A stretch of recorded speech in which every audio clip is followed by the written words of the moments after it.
This is section 17.8, the Divergence Theorem. The Divergence Theorem is the third of the three main theorems of vector calculus. So this is it. This is the capstone of all of the calculus sequence. Green's theorem, Stokes' theorem, and the Divergence Theorem were kind of like the whole goal of what we were aiming at for all of this stuff. So the goal of this section is to be able to state the Divergence Theorem and then use it, and we'll mainly use it to get out of calculating surface integrals. So let's remember what Green's theorem's second form was about. The reason for this is that Green's theorem's circulation form was a two-dimensional fact about circulation around a curve. And when we took that fact up into 3 dimensions, it was Stokes' theorem. Similarly, when we take the flux form of Green's theorem, that second form, and we take that up into 3 dimensions, that becomes the Divergence theorem. So let's just remember what the flux form said. The flux form said, of Green's theorem, said take your closed curve, C, which is this outside curve, and this inner region that's on the inside, R. And it says, if you measure the outward flux across C of a vector field, so remember your vector field might be, it's got like, each point in the plane has an arrow. Let's say that instead of being a vortex or a tornado or something, let's just say that it mostly all goes in the same direction, but it like gets bigger over this way. It's like more serious. So here's our vector field F. This says if you measure the outward flux across C, and that's how much does the vector field push stuff outside of the curve, like through the membrane of the curve and like outward. That's this. This formula is the flux. Oh, it's not just that part. It's the whole thing. And it's the outward flux. So in total for this example picture that I've given, some of the arrows are like pushing stuff through the membrane into R, and some of the arrows are pushing stuff through the membrane out of R. Since there's like more being pushed out than being pushed in, this would have a positive outward flux.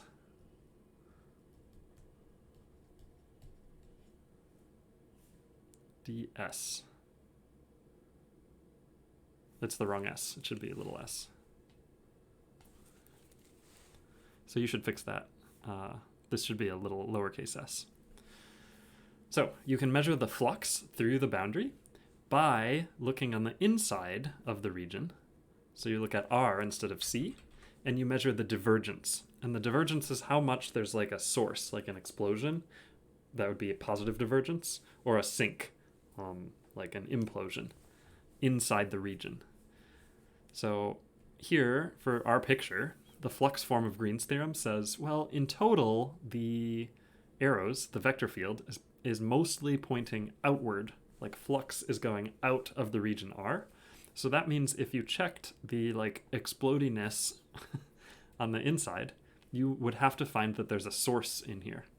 That somewhere in here, like there's an outward source is the correct word. Unfortunately, I don't have another synonym for it. Yeah. So outward flux, the outward flux integral equals the integral of the divergence. So it like adds up all the source. I kind of need to put quotation marks around this. I'm going to put quotation marks and a question mark. So this is what Green's theorem was, which is the two-dimensional form of what we're trying to do today. Today we're trying to do the three-dimensional version, which is the divergence theorem. So the divergence theorem takes Green's theorem flux form and extends it up to 3 dimensions.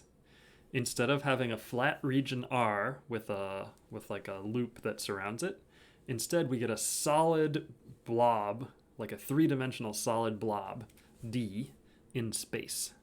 So D, it's hard to get it on a piece of paper, but like it's not like a surface like in the previous section.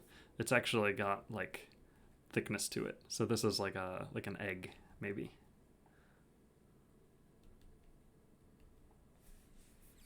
So we've got this blob, and instead of a closed curve that's looping around the boundary, instead if you have a blob, then the boundary is a surface, S.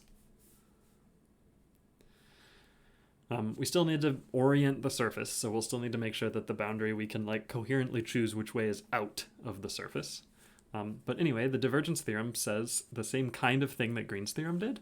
It says that the flux surface integral through the surface S is equal to the integral of the divergence over the inside. It just so happens that now the inside is three-dimensional, so we get a triple integral. So this is by far the most complicated one to write down, because this fact tells you that a triple integral equals a surface integral, which are already like really complicated, but I mean, we can do them, so we'll do them. So let's write it down. Basically, we had the flux was a surface integral. The way you tell how much flux something has is you dot two vectors, which means you see how similar these vectors are. You see if the vector field agrees with the outward normal vector. So like if there's a vector, if the vector field is pointing like directly out of the region, that gives you flux. So anywhere that the vector field agrees with the normal vector, you get a contribution. Oh, don't need red here. Remember that sometimes this part of the integral is called ds with just a vector over the s. Anyway, the flux equals the triple integral over the region D of the divergence of the vector field. Must be dv, yeah. Where n is the outward unit normal vector. Yep, that's it. So this says that a surface integral happens to equal a triple integral. But it makes sense the same way Green's theorem makes sense. If the stuff is leaving the region, then it must be like it must have a source inside the region. Okay, page 2 I think has a summary of like all of the stuff from this chapter. So this is great. First of all, we think all the way back, I think it was section 2 of this chapter was line integrals. We figured out that if you want to do line integrals, and you're integrating a conservative vector field,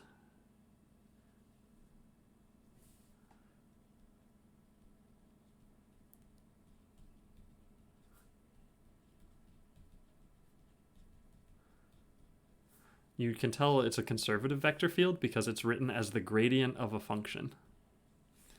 If you're integrating a conservative vector field over a curve, then you actually don't have to pay attention to what's going on like inside the curve. Like you don't have to actually calculate the line integral directly.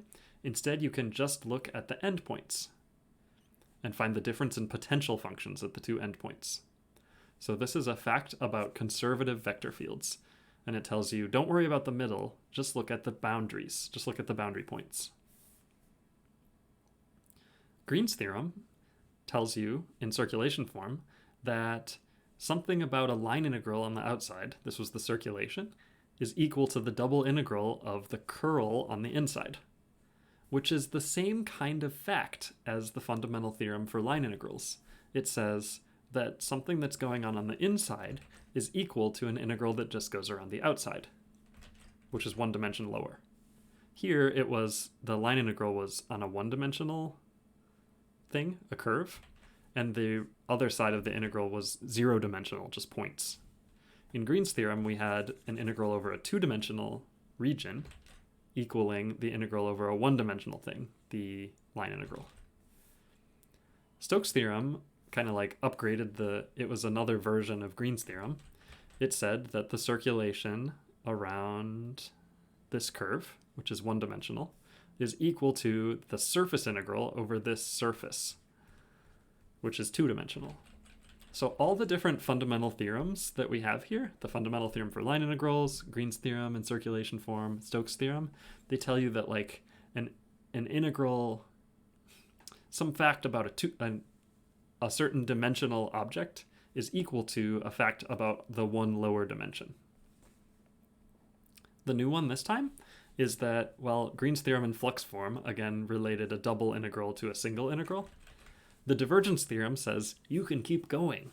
If you have some integral that's over a three-dimensional region, you can calculate it by just doing the integral over the boundary of that region, which this time happens to be two-dimensional. So in that way, all these theorems are kind of like similar facts, where they say some stuff going on in a high dimensional place can be calculated by taking the integral instead on like the edges.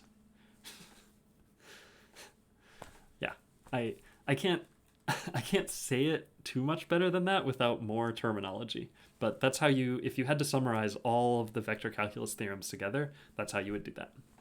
It's probably better to not try to group them all together and instead to make sure that you understand how these two are kind of the same fact, just in different places, and that these two are kind of the same fact, just in different situations. So if you didn't get that, like, that's pretty important, that Green's theorem circulation form is the same thing as Stokes' theorem, just in a different kind of object, and that Green's theorem flux form is kind of the same thing as the divergence theorem, just for a different kind of object. Yeah. Since I didn't write this down yet in this video, just remember that this del cross f is called curl f. And this del dot f is divergence f. And that in 2 dimensions, this thing is called divergence f. And in 2 dimensions, this is called curl f.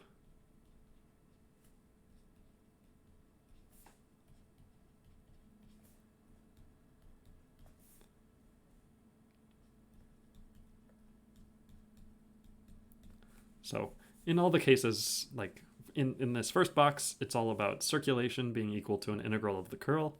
In the second box, it's all about flux being equal to the integral of divergence. Okay, that's a lot of talking about these theorems. They're worth it because they're such like a big accomplishment, and they were kind of like what we were. It's the reason we did most of the stuff in this class is to be able to write down those theorems. But we will do a couple problems. So what do the problems look like? Well, there's one kind of problem where it says, here's the divergence theorem. Just calculate both sides of the divergence theorem to see that they're equal. The other kind is like, do it either way, whichever one you like better, and you'll basically always pick the triple integral to avoid doing surface integrals. So let's do the first kind. The first kind is where we just do both. So here we are again with the old sphere. The sphere of radius A, I feel like we've parameterized this so many times that I'm just going to copy down what the parameterization was. It was r of uv is, so this is spherical coordinates, sine u cosine v, sine u sine v, cosine u. And in this case, the radius is actually a of this sphere.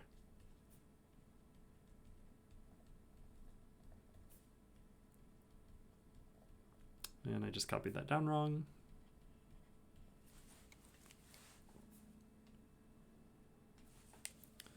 You can look back at almost any of the previous videos and see me derive this again from scratch using the 2 triangles, but I'm not doing it again. It's been too many in a row. So this is my sphere. It goes from this u is like the latitude phi, so u goes from 0 to pi. And the v is the theta, which is like the longitude, so v goes from 0 to 2 pi. Okay, so what are we doing here? We've got the radial field f. Remember, a radial field means that all of the vectors either point directly out from the origin or directly inward toward the origin. So here's our radial field f, and S is this sphere, which I'm sick of parameterizing, so here's the parameterization. And it encloses the region D. D is like the ball that's filled in. It's the 3-dimensional space that's inside the sphere. The sphere is just the surface. Okay, let's let n be the outward unit normal vector on the sphere. Evaluate both integrals of the divergence theorem. So the divergence theorem says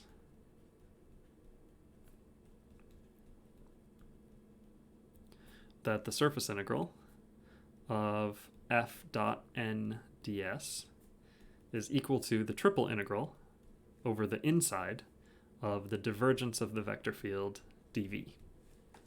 If you get to choose, you will almost always choose the right side as the one you get to do. But this one says evaluate both. So we'll just do both. Let's do the surface integral first because it's more painful.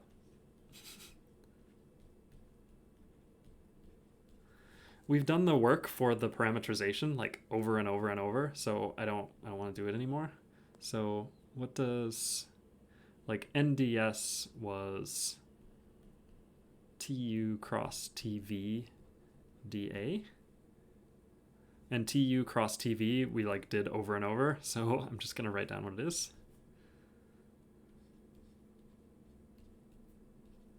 Because you need to take the u partial derivative and the v partial derivative and then cross them, and you get all this like sine squared and cosine squared cancel and like whatever. We're sick of it. If this was a new shape, I would do it, but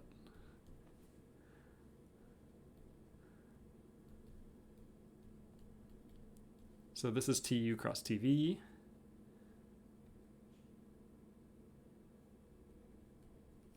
Can I scroll over?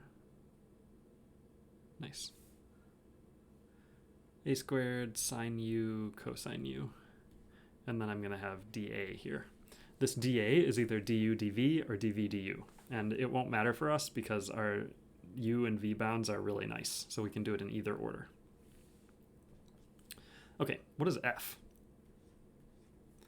Well, f is the vector field xyz. I say this every time, but this is usually where students get stuck because you've got x, y, z, u, v, a, there's like too much stuff. But x, y, and z come from your parameterization. So x, y, z is, here's x, a sine u cosine v. Here's y, a sine u sine v. And here's z, a cosine u. Dotted with this thing.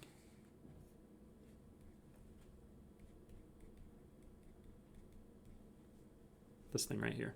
And then dA, and dA can be du dv. Once I write du dv, then I need to plug the bounds in. So u is the inner integral, so the inner bounds will be the u bounds. V is the outer integral, so the outer bounds will be the v bounds.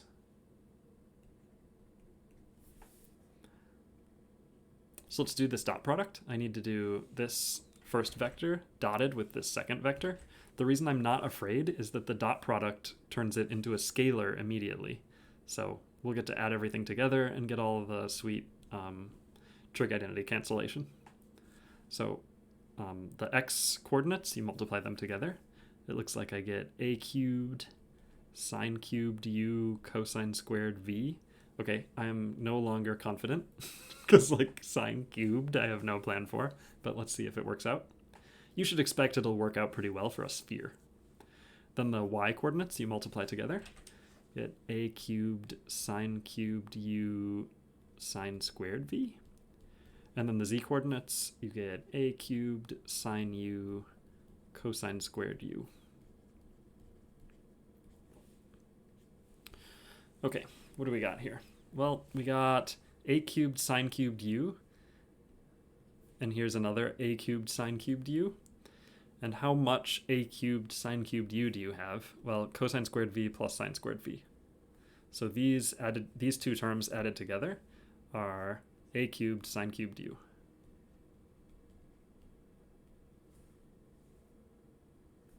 These two terms added together are 1.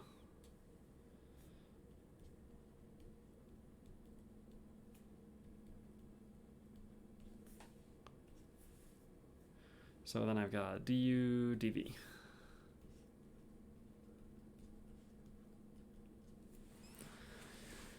Okay, does anything good happen here? These don't really have anything in common. Oh, they do have something in common. They have a cubed sine u in common.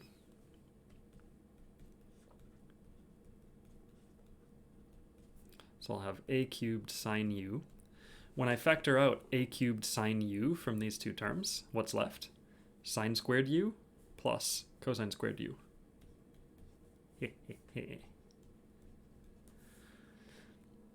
So it worked out fine for us after all. Now we can just do this integral.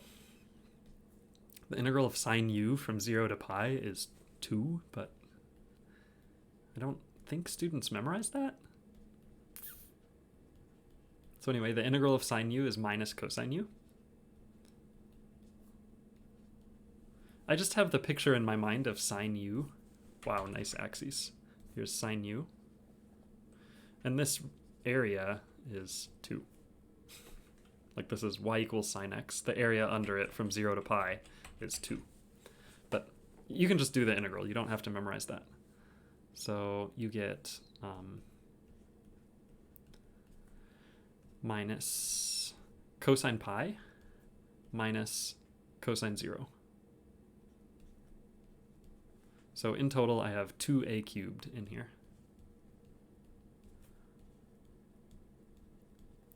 And when I do this integral, this is a v integral, but there's no v's in here. So instead of like anything complicated happening with the integral, this just multiplies the result by 2 pi. So my final result for the flux of this vector field through the sphere is 4 pi a cubed. Now that's a positive answer. I want to go back and figure out, like, I want to make sure that I got a positive number and that that's what I wanted. Positive flux means that the vector field is pushing stuff out of the boundary. So this sphere is sitting here, and positive flux means that in total, like liquid or wind or whatever is coming out of the sphere. Let's look at our vector field and make sure that that makes sense. If you looked like at the point 2, 2, 2, this vector would also point in the direction 2, 2, 2. So yeah, this vector field, no matter where you're standing, it points that far again outward. So this whole vector field is like a huge explosion, and that makes sense that we would get positive flux. So I feel confident that my answer is right. So what were we doing? The question was to show that the divergence theorem actually worked. Here is one side of the divergence theorem. It was the surface integral that's the flux integral. I would have preferred to avoid this whenever possible. Now we have the divergence theorem, so we'll usually be able to avoid it. We will do the triple integral over the region D, which is the inside of the sphere, of the divergence of the vector field. Okay, let's find the divergence of the vector field. What was the vector field? It was x, y, z. So the divergence of the vector field is you take the corresponding partial derivative of each slot.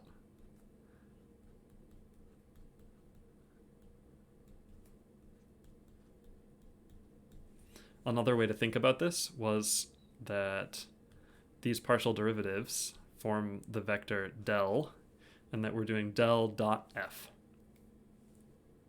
Anyway, what's the result here? It's 1 plus 1 plus 1. So the divergence of f is 3. Okay, let's factor out the 3.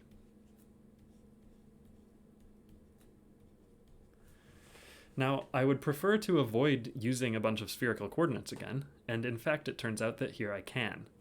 This happens all the time in like physics and engineering lectures where there's an integral there, but like you don't end up actually like finding antiderivatives of things. Instead, you have to be able to read what this says. This says the triple integral over d of dv, and that's fine, but like what it like really means is that these say add up, this says little bits, and this says volume. So this says add up all the little bits of volume over the region. What is that? Well, that's the volume. So whatever the volume of this region is, the answer to this integral is just 3 times the volume. That seems like a cheap trick to get out of doing an integral. It's not. It's what integrals mean. So if you know what integrals mean, then you get to understand like why this works this way. What's the volume of a sphere? There's a volume of a sphere formula. It's just a geometry formula. It's 4/3 pi r squared, or pi r cubed, because it's volume. These 3's cancel, and you get 4 pi a cubed. So, if you add up all of the divergence, which is all like the source action inside the sphere, you get 4 pi a cubed. If you add up all the flux through the boundary of the region, you get 4 pi a cubed. They're equal. The divergence theorem promised us that these would be equal. So we can say like, nice. In practice, what's the divergence theorem good for? It's good for taking a situation where you need the answer to this surface integral. and instead doing this triple integral. The triple integral is easier. Almost always. All the work for this isn't even on the screen. Like, most of the work was in this parametrization stuff. Like TU cross TV, we just used from a previous section. Yeah, the divergence theorem is very powerful. Use it. So, for example, in this case, on this last page, here's some vector field. There's arrows everywhere. Every point in space has a vector. That's what a vector field is. And here we're treating it as a velocity field, where this is like how much fluid is flowing and how fast it's flowing and which direction it's flowing. Okay, we're going to put C as a cube, and I guess it's like a membrane that this fluid can pass through. And it's this specific cube. From x goes from 1 to 4, y goes from 2 to 5, z goes from 1 to 4. Let S be the boundary, the surface of the cube. So it's these 6 squares. Find the flow rate of the fluid across S. The flow rate across a surface is the flux. So the question is, find the flux.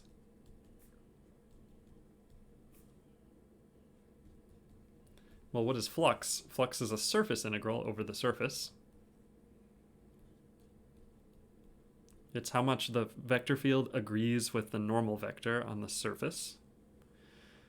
But if anyone asks you to do this, you're allowed to get out of it if you want to. If you're doing a flux integral on a surface, you can be like, nah, I don't want to. I'll do a triple integral instead over the inside.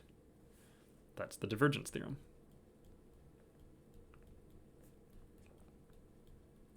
The divergence theorem promises that, like, hey, don't worry about it. Just add up all of the amount of source on the inside of the region. Here the cube is called C. Normally we would reserve C for a one-dimensional shape, but here C is the cube. It's a reasonable thing. So we'll just find this integral instead. And the divergence theorem promises that these are equal.